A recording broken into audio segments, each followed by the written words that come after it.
Indore honeymoon couple से जुड़ी हुई बड़ी खबर आपको दे दें कि मेघालय पुलिस को मिली सोनम की ट्रांजिट रिमांड। राजा मर्डर केस में सोनम को 7 दिन की रिमांड पर भेजा गया है। सोनम को 7 दिन की ट्रांजिट रिमांड पर भेजा गया। मजिस्ट्रेट के सामने सोनम की पेशी की गई थी।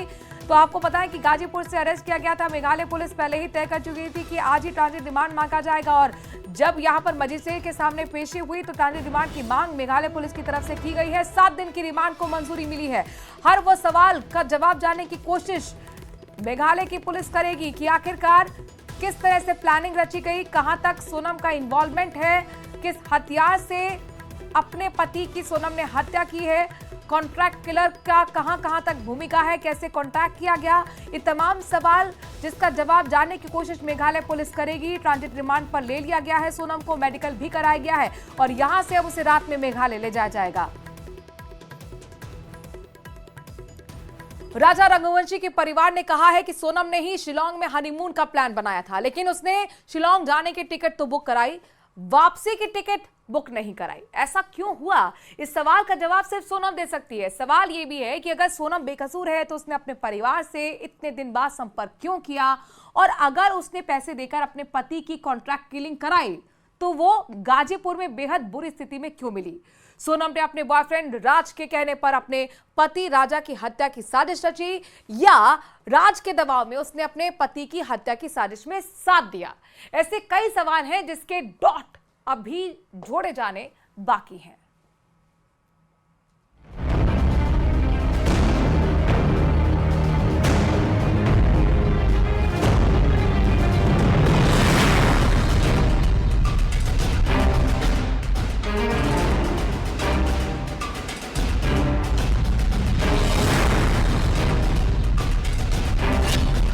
शिलांग में हत्या, गाजीपुर में सरेंडर।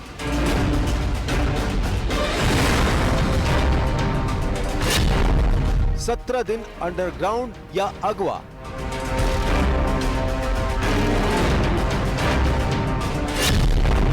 राजा रघुवंशी हत्याकांड में 5 किरदार।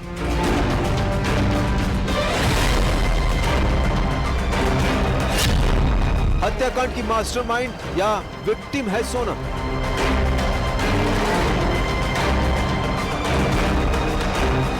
कल तक हर किसी को सोनम से सहानुभूति थी। सोनम के सास ससुर भी बहू की सलामती के लिए दुआएं मांग रहे थे, लेकिन पिछले 19 घंटे में राजा रघुवंशी हत्याकांड में जो खुलासे हुए उसके बाद सब कुछ बदल गया।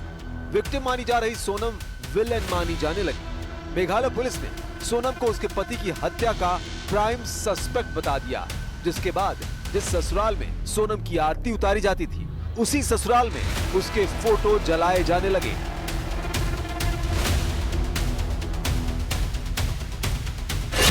पिछले महीने 11 मई को सोनम और राजा रघुवंशी की शादी हुई। 9 दिनों बाद यानी 20 मई को दोनों मेघालय के शिलांग में हनीमून ट्रिप पर गए। हनीमून ट्रिप के 3 दिन बाद यानी 23 मई को सोनम के पति का मर्डर हो गया। 11 दिन बाद यानी 2 जून को सोनम के पति राजा रघुवंशी की लाश मिली। पति के मर्डर के 17 दिन बाद मेघालय से करीब 1200 किलोमीटर दूर यूपी के गाजीपुर में सोनम की लोकेशन मिली। हेलो हेलो, हाँ मैं राजा का फोन चल रही हूँ।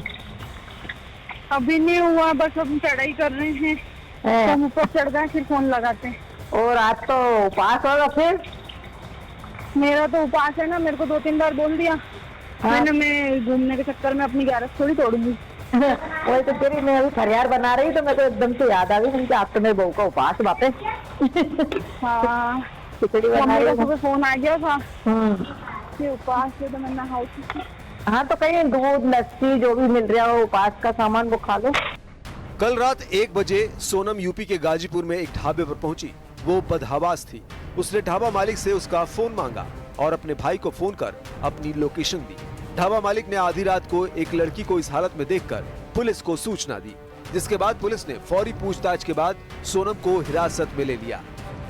लेडीज आई, मेरे से बोले कि भैया मोबाइल दीजिएगा, कॉल करना है। उसके बाद मैंने अपना मोबाइल दिया, उन्होंने अपने फैमिली मेंबर को कॉल किया और बात कर रही थी। फिर उसके बाद वो अपने भाई से बात करते टाइम रोने लगी। उसके बाद कुछ देर बाद वहाँ बैठे थी वो। मेघालय पुलिस का दावा है कि इस हत्याकांड में सोनम पीड़ित नहीं बल्कि मुख्य आरोपी हो सकती है। जबकि गिरफ्तारी के बाद सोनम ने अपने पहले बयान में खुद को पीड़ित बताया है। उसने कहा है उसे अगवा किया गया था। सोनम के मुताबिक उसे अगवा करने वालों ने गाजीपुर में छोड़ दिया। They committed the murder, but planning and involvement is you cannot rule out Sonam Raghuvanshi. What are the backgrounds of these three individuals whom you have arrested, which you have named them? What are the backgrounds?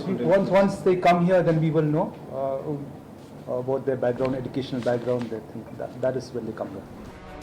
Meghalaya police के दावे को सोनम के माता पिता ने खारिज कर दिया है और अपनी बेटी को बेकसूर बताया है। सोनम के पिता ने दामाद के हत्याकांड की सीबीआई जांच की मांग की है, जबकि राजा के पिता ने अभी तक अपनी बहू को बेगुनाह नहीं ठहराया है। उन्होंने कहा कि सोनम भी उनकी बेटी है, इसलिए जब सीबीआई जांच से ही इस हत्याकांड में दूध का दूध और पानी का पानी हो सकता है। मेरी अपील यही है अमित शाह जी से कि वहाँ सीबीआई की जांच होना चाहिए, पुलिस वाले की भी जांच होना चाहिए, पूरे थाने की जांच होगी, पूरा थाना अंदर जाएगा। वहाँ पे मैं आज चार रोज से यही बात बोल रहा हूँ, पूरा थाना अंदर जाएगा। सीबीआई की जांच के आपको बोलता हूँ, सीबीआई जांच होना चाहिए। मैं किसी पे दोष नहीं लगा सकता जब तक ये पूरी जांच ना हो सीबीआई की। सीबीआई जांच करना बहुत ज़रूरी है। वही मेरी बेटी है, मैं किसी भी इल्ज़ाम नहीं लगा सकता। क्यों? जब पुलिस पूछेगी सब मालूम पड़ेगा कि कौन दोषी है।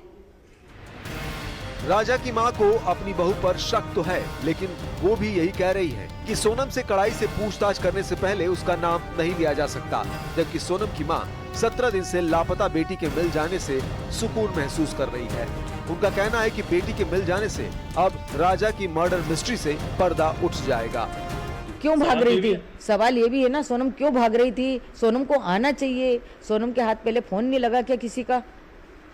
और अब होके फोन करवाया गया, मतलब किसी लेडीज ने उसको फोन दे के बात करवाई गई। तो ये ऐसा क्यों हुआ है कि मैं इस ढाबे पे हूँ और भैया से बात करी उसने? आरोप लगा रही शिलंग पुलिस, तो ये गलत लगा रही, इसका नहीं हो सकता। कौन बोल रही है? वो क्या गलत बोल रहे हैं ना, सुन रहे हैं कि बोले सुपारी दी या दी, तो ये सब गलत है, सब झूठ बोल रहे हैं। हाँ, ये सब झूठा इल्जाम है और जांच करी जा। ऐसा तो नहीं मैं कह दूंगा कि मेरी छोरी अच्छी है तो अच्छी हो जाएगी, मैं कह दूंगा मेरी छोरी बुरी है बुरी हो जाएगी। जो जांच होगी वो सब उसमें सब मालूम पड़ेगा। अब मेरे को कुछ भी मालूम नहीं हो रहा। जैसे जैसे राजा हत्याकांड में नए नए खुलासे होते जा रहे हैं, वैसे वैसे सोनम शक के घेरे में घिरती जा रही है। अब दोनों पक्षों की आस पुलिस और सीबीआई जांच की मांग पर टिकी है, ताकि राजा रघुवंशी हत्याकांड का सच सामने आ सके।